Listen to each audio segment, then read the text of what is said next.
قائرہ صاحب، 2 روز بعد انتخابات ہیں اور زوردار انتخابی مہم بھی چلائی جا رہی ہے. اس کے بعد جی بی کے عوام سے پیپلز پارٹی کی امیدیں کیا ہیں؟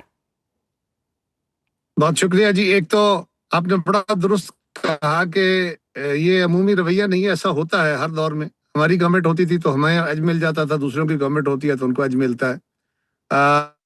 میں ہمیشہ اس بات کا داعی رہا ہوں، میں اس کا کوشش کرتا رہا ہوں کہ ہمارے اور کشمیر اور گلگت بلتستان کے انتخاب ایک ہی وقت میں ہوں، تاکہ یہاں پہ بنی ہوئی حکومتیں وہاں اثر انداز نہ ہو سکیں.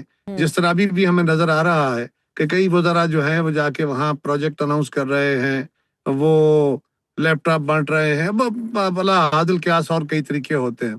تو یہ مناسب نہیں ہے. دوسری بات، الیکشن ساری جماعتوں کو اپنے بالکل مکمل آزادی سے لڑنے کی اجازت ہونی چاہیے، اور یہ الیکشن بڑا اہمیت کا حامل ہے. مجھے کیا توقع ہے؟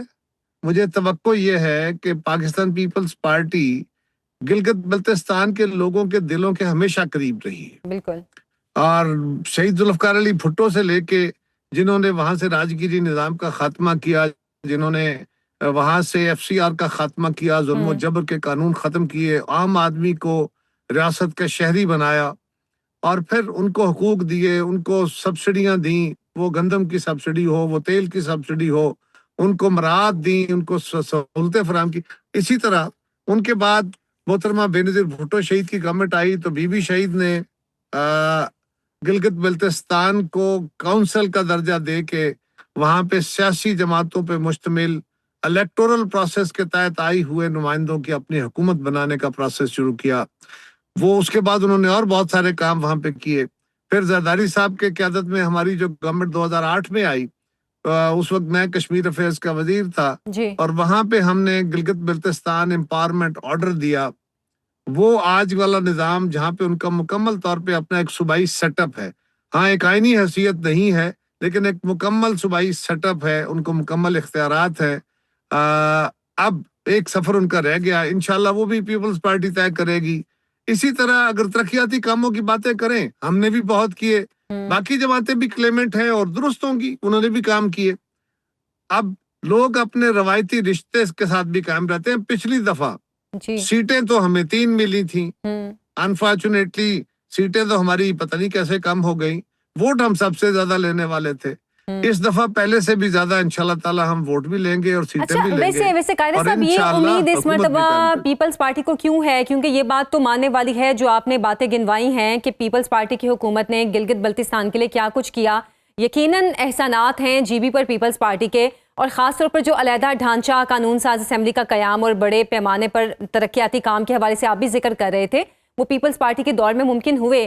لیکن اس کے باوجود آپ کی جماعت گزشتہ 2 الیکشن میں بھی شکست کھا گئی، تو اس بار اتنی امیدیں کیوں ہیں؟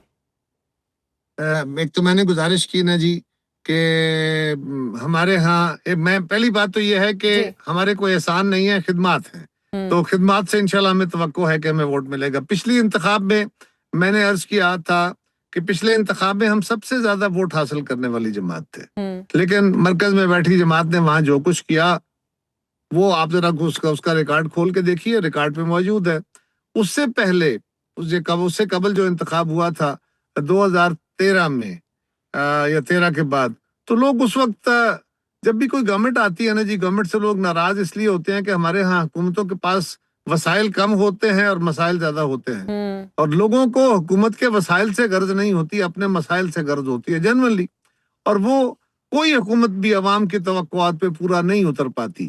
لہٰذا اس پہ ایک انکمبنسی فیکٹر آ جاتا ہے. وہ ہمارے ساتھ بھی ہوا، لیکن اس کے بعد تو دونوں حکومتوں کے دور میں الیکشن ہوئے. مسلم لیگ کی گورنمنٹ تھی تو انہوں نے الیکشن جیت لیا، پی ٹی آئی کی گورنمنٹ تھی تو انہوں نے الیکشن جیت لیا. اور میں پھر کہوں گا کہ ہمارے ووٹ زیادہ ہوتے تھے، سیٹیں ہماری کم کر دی جاتی. تو اس مرتبہ بھی تو عمومی رویہ، آپ خود بھی یہ بات کر رہے تھے کہ بات ٹھیک ہے کہ جو مرکز میں حکومت ہوتی ہے، گلگت بلتستان میں بھی اسی پارٹی کی پھر حکومت بنتی ہے، تو اس مرتبہ بھی تو پھر رویہ یہی لگ رہا ہے کہ مرکز میں اگر نون لیگ ہے، کیونکہ نون لیگ بھی اپنی کیمپین پورے زور و شور سے چلا رہی ہے، تو جو چانسز لگ رہے ہیں وہ تو یہی لگ رہے ہیں کہ نون لیگ اقتدار میں آ سکتی ہے.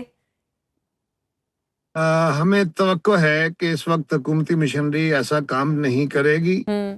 اور گلگت بلتستان کے لوگ جو ہیں وہ اپنے ووٹ کا پہرا دیں گے. ہمیں اس وقت جو صورتحال گرد و نواح میں ہے اس میں کسی ایسے مشکوک الیکشن کی طرف نہیں جانا بلکہ ایک شفاف الیکشن کی طرف جانا ہے. اس کے نتیجے میں بننے والی حکومتیں جو ہوں گی ہر طرف وہ وہی ملک کے اندر استحکام کا باعث ہوں گی. تو یہ ہمیں جلدی کوشش کرنی چاہیے. آپ شفاف الیکشن کی بات کر رہے ہیں قائرہ صاحب، لیکن پی ٹی آئی الزام لگا رہی ہے کہ ان کی پارٹی کو الیکشن کیمپین کے لیے بھی جو ان کے سینئر پارٹی رہنما ہیں ان کو گلگت بلتستان میں انٹر ہونے کی اجازت بھی نہیں دی گئی، انہوں نے الیکشن کیمپین بھی اس طرح نہیں چلائی، تو پھر اس طرح بھی تو الیکشن کی شفافیت پہ سوالیہ نشان لگ جائے گا. بالکل لگے گا، بالکل لگے گا. یہ بات درست ہے. اسد قیصر صاحب کو روکا گیا، چلے وہ اب پہنچ تو گئے ہیں لیکن مسلم لیگ کے قیادت کو بھی روکا گیا.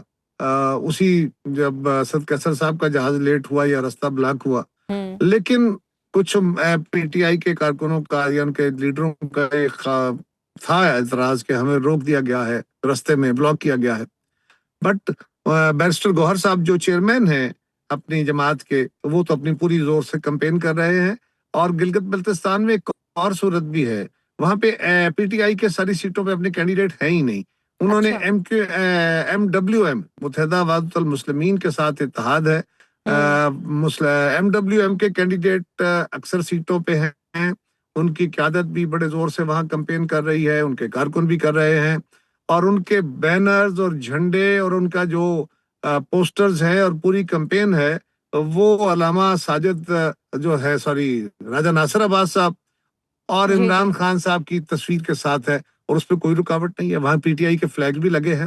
لیکن یہ بات بھی بہرحال درست ہے، اس کو بھی انکار نہیں کیا جا سکتا کہ رکاوٹ ہوئی اور یہ نہیں ہونی چاہیے.